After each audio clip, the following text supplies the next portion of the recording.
Sir, I demand in this August House to make paternity leave a legal right in India. Sir, हमारे देश में जब बच्चे का जन्म होता है तो बधाइयां माँ बाप दोनों को मिलती हैं, लेकिन जिम्मेदारी पूरी तरीके से माँ यानी कि मदर के हिस्से में डाल दी जाती है और हमारा सिस्टम केवल मैटरनिटी लीव को मान्यता देता है, रिकॉग्नाइज करता है। ये एक सोसाइटल फेलियर है जिसे हमारे लॉज रीइंफोर्स कर रहे हैं। सर, कानून समाज का आईना होता है और जब कानून में फादर यानी पिता की केयर गिविंग रिस्पॉन्सिबिलिटीज को मान्यता नहीं दी जाती है तो हम इंस्टीट्यूशनली ये संदेश दे रहे हैं कि पेरेंटिंग केवल मां की जिम्मेदारी, it is only and only the mother's job. मैं ये मांग करता हूं कि पेटर्निटी लीव को लीगल राइट के रूप में मान्यता दी जाए। केयर गिविंग सिर्फ मां की जिम्मेदारी नहीं मानकर जेंडर डिवाइड को और गहरा नहीं किया जाना चाहिए। अब इसे बदलने का समय आ गया है। सर, एक मां 9 महीने तक बच्चे को पेट में पालती है व्हेन शी इज प्रेग्नेंट, फिर नॉर्मल डिलीवरी या सिजेरियन जैसी मुश्किल प्रोसीजर से गुजरती है। उसे मेडिकल केयर, दवाइयों के साथ साथ अपने हस्बैंड की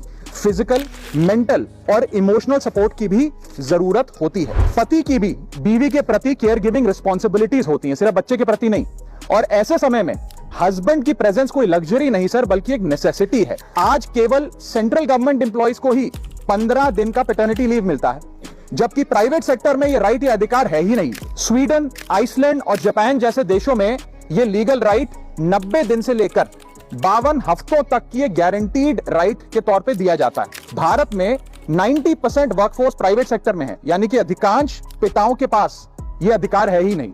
इसीलिए मैं सरकार से मांग करता हूं कि पैटर्निटी लीव को लीगल राइट बनाया जाए, क्योंकि केयर गिविंग सिर्फ मां की ही नहीं बल्कि एक शेयर्ड रिस्पॉन्सिबिलिटी ऑफ बोथ